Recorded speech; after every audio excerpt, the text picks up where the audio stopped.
તાલુકા કોંગ્રેસ સમિતિ આયોજિત જિલ્લા તાલુકા પંચાયત અને નગરપાલિકાની ચૂંટણીના ઉમેદવારો અને આવનાર સમયમાં કોંગ્રેસના ઉમેદવારો સૌ સાથે મળીને લોકો વચ્ચે જશે, એમના આશીર્વાદ માગશે.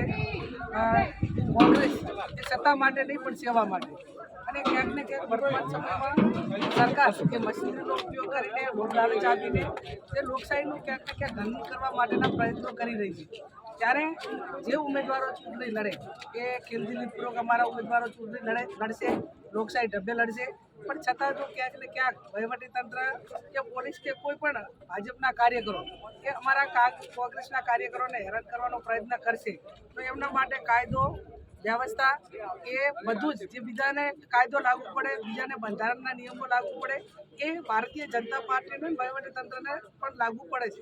અને આ બધું ધ્યાનમાં રાખીને સૌની મર્યાદામાં સૌની ફરજ પ્રમાણે કામ કરે એ વાત પણ અમે અત્યારે જાહેર સભામાં વહીવટીતંત્રને એક સંદેશા માટે કરીને એ વાત અમે ખાસ કરીને કાર્યકર્તાઓને પણ ટકોરબેન કરી છે કે રાજસ્થાન જવાવાળા ઉમેદવારોને પસંદ ના કરતા. ના, એક ક્યાંક ને ક્યાંક ભારતીય જનતા પાર્ટીની સ્ટ્રેટેજીના એક ઘોળપણમાં ક્યાંક કોંગ્રેસના આગેવાનો જવાબદાર ના આવે એટલા માટે કે બિનરીફ થવા માટે કે ચૂંટણી જીતવા માટે ટેમ્પરરી રીતે આ મૂકી દે, ટિકિટ મેળવે અને પૈસા લઈને કે કોઈ રીતે વિડ્રો કરીને સામેના જે ઉમેદવાર હોય એને મદદ કરવા માટેના પ્રયત્નો કરે અને ક્યાંક ને ક્યાંક લોભ લાલચમાં આવીને દબાવવા માટેના પ્રયત્નો કરે તો એ નોબત એ કોંગ્રેસના કાર્યકરોમાં ના આવે અને ક્યાંય ડરનો માહોલ ઊભો કરીને હેરાન કરવાના પ્રયત્નો ન કરે એના માટે કરીને એ વાત. અંતિમ સવાલ, ચૂંટણીની લઈને તૈયારી કોંગ્રેસની કેવી?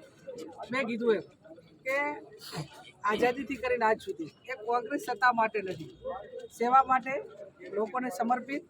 અને મેં જાહેર ભાષણમાં કીધું કે 4 વર્ષ ને 11 મહિના એ કોંગ્રેસનો કાર્યકર એ લોકોના સેવામાં હોય છે, એના નાના મોટા કામોમાં ઉપયોગી હોય છે. અને એટલા માટે આજે અમે આટલા વર્ષોથી સત્તામાં નથી છતાં પણ બનાસકાંઠાની જનતા એ કોંગ્રેસ પાર્ટીને આશીર્વાદ આપે છે.